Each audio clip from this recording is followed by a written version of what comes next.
Hi children.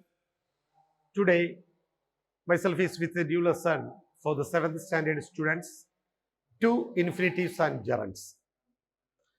So in the last class you learned two infinitives. Two infinitives എന്ന് പറഞ്ഞാൽ ഒരു base വേർബിന് മുന്നേ to ചേർക്കുന്നതാണ് to infinitives. Gerunds എന്ന് വെച്ചാൽ വേർബിന് ശേഷം ing ഫോം ചേർക്കുന്നതാണ് ജെറൻസ്. അപ്പോൾ ടു ഇൻഫിനിറ്റീവ്സ് ആൻഡ് ജെറൻസ് ഇത് എപ്പോഴൊക്കെയാണ് ഉപയോഗിക്കേണ്ടത്? Whenever we have to use two infinitives and gerunds. Some verbs are there. After some verbs we use two infinitives and after some verbs we use ing form. Let's see a paragraph which is given in your textbook and you take your book and listen carefully. I just read the paragraph. Make Safoil part of your family's total health care plan. Together with a balanced diet and regular exercise, light and easy to digest, Safoil can be used for cooking, frying, baking, and in salad dressings to prepare all kinds of tasty dishes. So, plan to buy Safoil today and enjoy a healthy life. In this paragraph, you can see some verbs are used with to and some verbs are used with ing form. അപ്പോൾ ഇവിടെ പല വാക്കുകളും ing ഫോമിലുണ്ട്, to ചേർത്തുള്ള to ഇൻഫിനിറ്റീവ്സും ഉണ്ട്. നമുക്കത് ശ്രദ്ധിക്കാം. സെക്കൻഡ് സെന്റൻസിൽ light and easy to digest, സഫോയിൽ can be used for cooking. ഒന്നാമത്തെ വാക്ക് cooking, ing form of the verb. Next word is frying. Next, second frying, ing form of the verb. And the third one is baking. Again, a ing form of the verb. And next you see, and in salad dressings to prepare all kinds of tasty dishes. To prepare. It's a two infinitive. And the last sentence you can see, so plan to buy Safoil today. To buy. Two infinitive. In certain verbs, take only the two infinitives form after them. ചില നിശ്ചിത വാക്കുകൾക്ക് ശേഷം വാക്കുകൾ to infinitives form ഉപയോഗിക്കാറുണ്ട്. നിശ്ചിത വാക്കുകൾ മാത്രമേ to infinitives വരാറുള്ളൂ. Let's see some verbs followed only by to infinitives. അപ്പോൾ അത്തരം ചില വാക്കുകൾ ടു ഇൻഫിനിറ്റീവ്സ് വരുന്ന വേർബുകളിൽ ടു ഇൻഫിനിറ്റീവ്സ് വരുന്ന അത്തരം വാക്കുകൾ നമ്മൾക്കൊന്ന് ശ്രദ്ധിക്കാം. Arrange, demand, expect, hope, manage, need, offer, plan, promise, threaten, want, would like. These are the verbs we use two infinitives after them. Two infinitives ഉപയോഗിക്കുന്ന ചില വാക്കുകൾ. Not all verbs. Some certain verbs only I explain. ചില വാക്കുകൾ മാത്രമേ ഞാൻ വിശദമാക്കിയുള്ളൂ, എല്ലാം ഒന്നും പറയുന്നില്ല, അതിന് നമുക്ക് സമയവുമില്ല. അപ്പോൾ ഏതൊക്കെയാണ് ആ വാക്കുകൾ എന്ന് നോക്കിക്കേ. Arrange, decide, expect, hope, manage, need, offer, plan, promise, threaten, want, would like. ഇങ്ങനെയുള്ള വാക്കുകളാണ് നമ്മൾ ടു ഇൻഫിനിറ്റീവ്സ് ചേർത്ത് എഴുതുന്നത്. ഈ വാക്കിന് ശേഷം വരുന്ന വേർബുകൾ ടു ഇൻഫിനിറ്റീവ് ചേർത്ത് നമ്മൾക്ക് എഴുതാം. അപ്പോൾ അത്തരം സന്ദർഭങ്ങളിൽ നമ്മൾ ടു ഇൻഫിനിറ്റീവ്സ് ഉപയോഗിക്കുന്നു. അല്ലാത്ത ചില വാക്കുകളുണ്ട്, അവിടെ നമ്മൾ എന്താ ഉപയോഗിക്കുന്നത്? ING form of the verb. അല്ലെങ്കിൽ മറ്റു ചില വാക്കുകളുണ്ട്, അത് both to infinitives and gerund form of the verb we can use. നമുക്കൊരു എക്സാമ്പിൾ നോക്കാം. ആദ്യത്തെ എക്സാമ്പിൾ ഇതാണ്. I have manage to deliver the bouquet. എന്താണ്?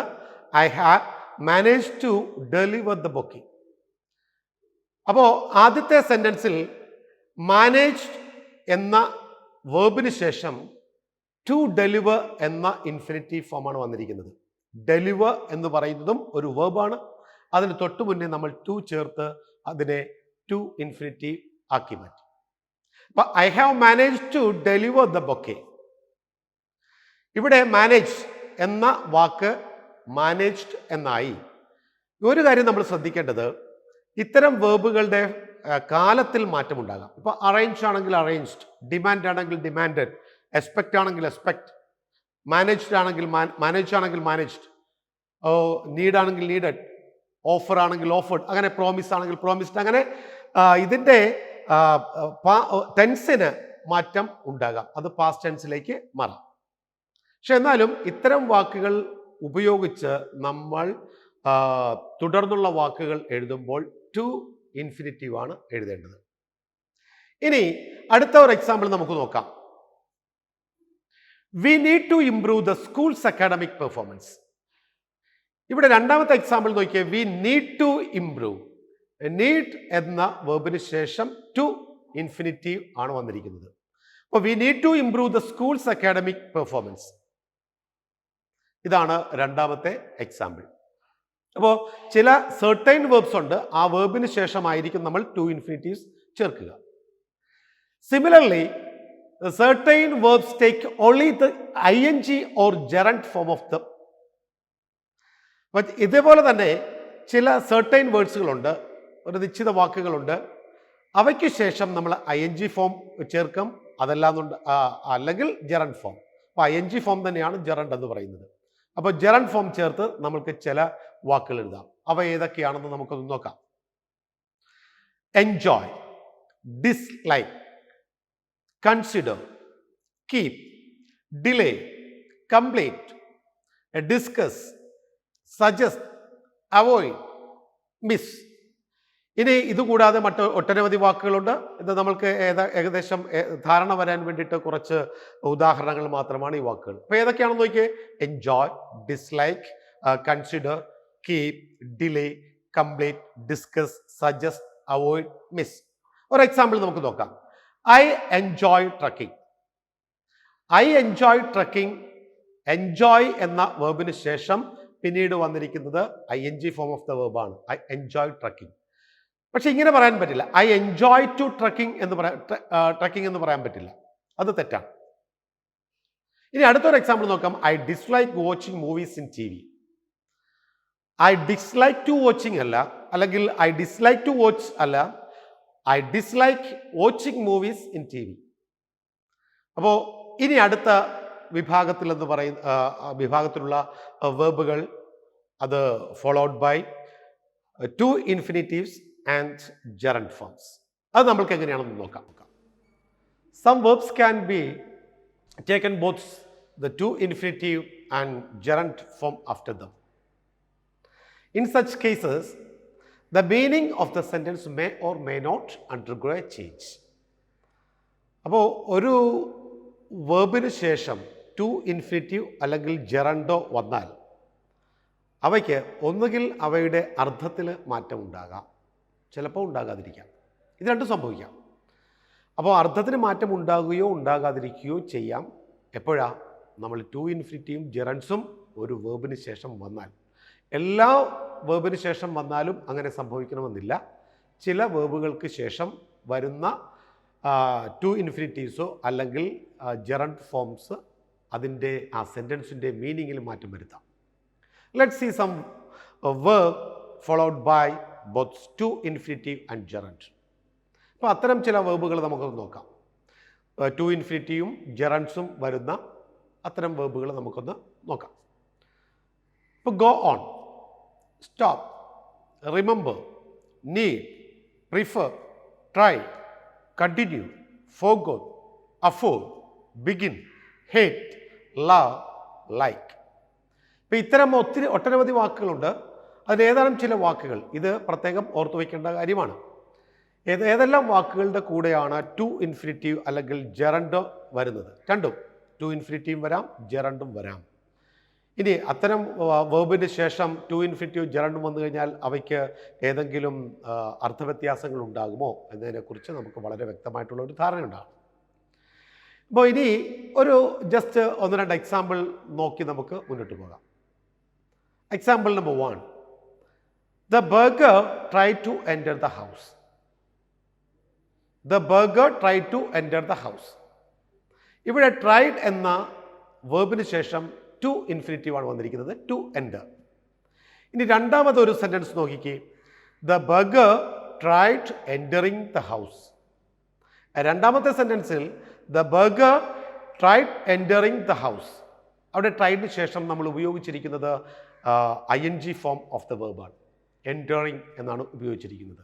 നേരത്തെ എൻ്റർ എന്നായിരുന്നു, രണ്ടാമത്തെ സെൻറ്റൻസിൽ വന്നപ്പോൾ അത് എൻ്ററിങ് ആയി. അപ്പോൾ ഇവിടെ ഈ രണ്ട് വാക്കുകളും സെൻറ്റൻസുകളും യാതൊരുവിധ അർത്ഥവ്യത്യാസവും തരുന്നില്ല. ഐ സ്റ്റോപ്പ് സ്റ്റഡിങ്, ഞാൻ പഠനം നിർത്തും. I stop to study. ഇത് രണ്ടിലും യാതൊരുവിധ അർത്ഥവ്യത്യാസങ്ങളും ഇല്ല. ഇപ്പം ഞാൻ ആദ്യം പറഞ്ഞ ആ സെൻറ്റൻസിൽ അവിടെ ഉപയോഗിച്ചിരിക്കുന്ന സ്പെല്ലിംഗ് നോക്കണം. BURGLAR എന്നാണ് ഉപയോഗിച്ചിരിക്കുന്നത്. ഇത് ബർഗ്ലർ എന്ന് വായിക്കരുത്, അത് തെറ്റാണ്. ബർഗർ എന്നാണ് വായിക്കേണ്ടത്. എന്താ വായിക്കേണ്ടത്? ബർഗർ. ഇനി രണ്ടാമത്തെ അടുത്ത ഒരു എക്സസൈസ് അല്ലെങ്കിൽ എക്സാമ്പിൾ നമുക്ക് നോക്കാം. I forgot meeting him. എന്താണ് ഐ ഫോർഗോട്ട് മീറ്റിംഗ് ഹിം? രണ്ടാമത്തെ എക്സാമ്പിൾ തന്നിരിക്കുന്നത് I forgot to meet him. അപ്പം രണ്ടും രണ്ട് തലത്തിലാണ് അതിൻ്റെ അർത്ഥം. ആദ്യത്തേത് ഐ ഫോർഗോട്ട് മീറ്റിംഗ് ഹിം എന്ന് പറഞ്ഞാൽ മെറ്റ് ഹിം ഏർലിയർ, നേരത്തെ കണ്ടു, but forgot about it later, പിന്നീട് ആ കണ്ട കാര്യത്തെക്കുറിച്ച് മറന്നുപോയി എന്നാണ് ആദ്യത്തെ സെൻറ്റൻസിൽ കൊടുക്കുന്ന വ്യാഖ്യാനം. എന്താ ആദ്യത്തെ sentence? I forgot meeting him. അപ്പോൾ ഞാൻ അദ്ദേഹത്തെ മീറ്റ് ചെയ്ത കാര്യം മറന്നുപോയി എന്നാണ് പറഞ്ഞിരിക്കുന്നത്. അപ്പോൾ നേരത്തെ കണ്ടിരുന്നു, പക്ഷേ ഇപ്പോൾ അതിനെക്കുറിച്ച് ഓർമ്മയില്ല. ഇനി അത് തന്നെ രണ്ടാമത്തെ സെൻറ്റൻസിൽ I forgot to meet him, അദ്ദേഹത്തിനെ കാണാനായിട്ട് മറന്നുപോയി. ഇവിടെ I plan to meet him എന്നാണ് അർത്ഥം. ഞാൻ അദ്ദേഹത്തെ കാണാനായിട്ട് പ്ലാൻ ചെയ്തു, ബട്ട് ഐ ഡിഡ് നോട്ട്, ഞാൻ അദ്ദേഹത്തെ കണ്ടില്ല. പ്ലാൻ ചെയ്തു, പക്ഷെ കാണാൻ കഴിഞ്ഞില്ല. ഇതാണ് രണ്ടാമത്തെ സെൻറ്റൻസിൻ്റെ അർത്ഥവ്യത്യാസം. ഇവിടെ നോക്കിയേ, ട്രൈഡ് ആദ്യത്തെ ഫസ്റ്റ് പെയർ ഓഫ് സെൻറ്റൻസിൽ നിങ്ങൾ നോക്കിയേ, ട്രൈഡ് എന്ന ആ വാക്കിന് ശേഷം ടു എൻ്റർ എന്ന ഇൻഫിനിറ്റീവ് വന്നു. രണ്ടാമത്തെ എക്സാമ്പിളിൽ ട്രൈഡിന് ശേഷം ജെറണ്ട് ഫോം ഓഫ് ദ വെർബും വന്നു. പക്ഷേ ഇവിടെ എന്താ സംഭവിച്ചിരിക്കുന്നത്? There is no change of meaning. അവിടെ മീനിങ്ങിൽ യാതൊരുവിധ വ്യത്യാസവും സംഭവിച്ചില്ല. പക്ഷെ രണ്ടാമത്തെ സെൻറ്റൻസിലേക്ക് വന്നു കഴിഞ്ഞപ്പോൾ നമ്മൾക്ക് കാണാൻ കഴിഞ്ഞ ഒരു മാറ്റം, അവിടെ ടു ഇൻഫിനിറ്റീവ് വന്നാലും ജെറണ്ട് ഫോം വന്നാലും അർത്ഥവ്യത്യാസങ്ങൾ ഉണ്ട്. അപ്പോൾ അങ്ങനെ ചില വാക്കുകൾക്ക് അർത്ഥവ്യത്യാസങ്ങൾ വരും, അത് അർത്ഥം വേരി ചെയ്യും.